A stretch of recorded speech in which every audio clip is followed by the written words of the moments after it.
అంటే పార్లమెంటుకు వస్తాను ఇదే ఇప్పుడు జాతీయ స్థాయిలో రాహుల్ గాంధీ గారు కాంగ్రెస్ పార్టీ అన్ని పార్టీలు ఈ 140 మంది 139 మంది ఎంపీలను ఏకతాటిగా పార్లమెంట్లో గొంతు వినపడకుండా వాళ్ళని సస్పెండ్ చేసి బీజేపీ ప్రభుత్వం అయితే చేసిందో దాని నిరసనగా దేశవ్యాప్తంగా జరుగుతున్న ఈ ధర్నా కార్యక్రమంలో తెలంగాణ హైదరాబాద్లో కూడా ఈరోజు కాంగ్రెస్ పార్టీతో పాటు కమ్యూనిస్టులు అన్ని రాజకీయ పార్టీలు కూడా ఈ ధర్నాలో కూర్చోవడం జరిగింది. అంత లేదు ఇప్పుడు పార్లమెంటు మీద 5 మంది యువకులు ఆ రకంగా ఆవేశంతో పోయారు అంటే ఆ ఆవేశం కారణం కూడా బీజేపీ, కేంద్ర బీజేపీ, అమిత్ షా, ప్రధానమంత్రి మోడీ గారు. దానికి కూడా ఎందుకంటే వాళ్ళకు ఉద్యోగాలు లేకపోవడం వల్ల వాళ్ళ ఆవేశంతో పార్లమెంటు మీద రావడము, వాళ్ళు అంత కొత్త పార్లమెంట్లో వాళ్ళు అట్లా రావడానికి కారణము బీజేపీ. వచ్చిన అలాంటి సెక్యూరిటీ లేకపోవడము అంటే ఈరోజు పార్లమెంటులో లేదు కదా.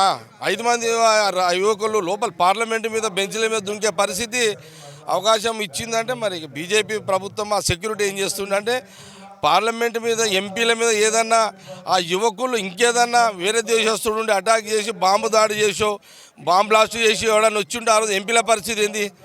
అది ఇది మరి అంటే ప్రధానమంత్రి బీజేపీ ఇటు పార్లమెంటు మీద దాడి పార్లమెంట్లో డైరెక్ట్గా పోయే పరిస్థితి సెక్యూరిటీ లోపాల వల్లనే. కాబట్టి అంటే ఈరోజు పార్లమెంటు మీద జరిగింది లోపల జరిగిందంటే దేశంలో ప్రజలకు భద్రత లేదు అనేదానికే ఇది ఒక సాక్ష్యమే కదా, ఎవిడెన్సే కదా. కాబట్టి జవాబుదారీ లేని ప్రభుత్వం, జవాబుదారుగా బీజేపీ ప్రభుత్వం కేంద్రంలో చేస్తలేదు. జవాబుదారీ లేని ప్రభుత్వము పరిపాలన ఇది బీజేపీ ప్రధానమంత్రి మోడీ, అమిత్ షా గారు చేస్తున్నారని చాలా స్పష్టంగా పార్లమెంట్. అందుకే రాహుల్ గాంధీ గారి గలం వినపడద్దు, రాహుల్ గాంధీ గారు పార్లమెంట్లో ఏం మాట్లాడద్దు, ఆయన గొంతు నొక్కాలి, ఆయన బయట ఉండాలి, ఇలాంటి కుట్ర మొదల నుంచి కూడా బీజేపీ చేస్తున్నది. అనేక సందర్భాలు ఆయన సస్పెండ్ చేయడము, మరి ఇవన్నీ మనం చూస్తున్నాం. ఇదంతా కూడా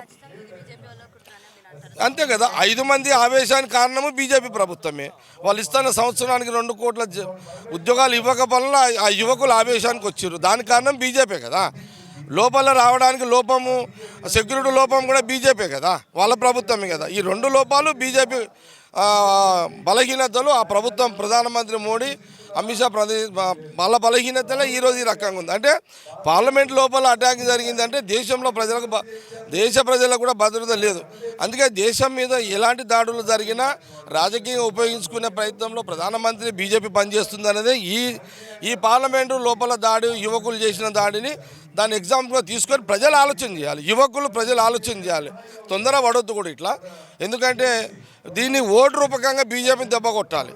కాబట్టి యువకులు, దేశ ప్రజలు ఆలోచన చేయాలి. ఇకనైనా ఈ పార్లమెంట్ ఎన్నికల్లో దేశ భద్రత, దేశంలో ఉన్న యువకులకు ఉద్యోగాలు ఏది కావాలన్నా రాహుల్ గాంధీ గారిని ప్రధానమంత్రి చేసుకొని తెలంగాణలో 12-14 సీట్లు కాంగ్రెస్ ఎంపీలు ఇవ్వండి. అట్లనే ఆంధ్రప్రదేశ్లో కూడా ఎంపీలు ఇవ్వండి. దేశ భద్రత, దేశ ప్రజలకు మేలు జరుగుతుంది. కాంగ్రెస్ వల్లనే సాధ్యము అనేది ఈ యొక్క రాజకీయ బీజేపీ కూటమిల వాళ్ళు అర్థం చేసుకుని జాగ్రత్త పడాలనేది నేను చెప్తున్నాను.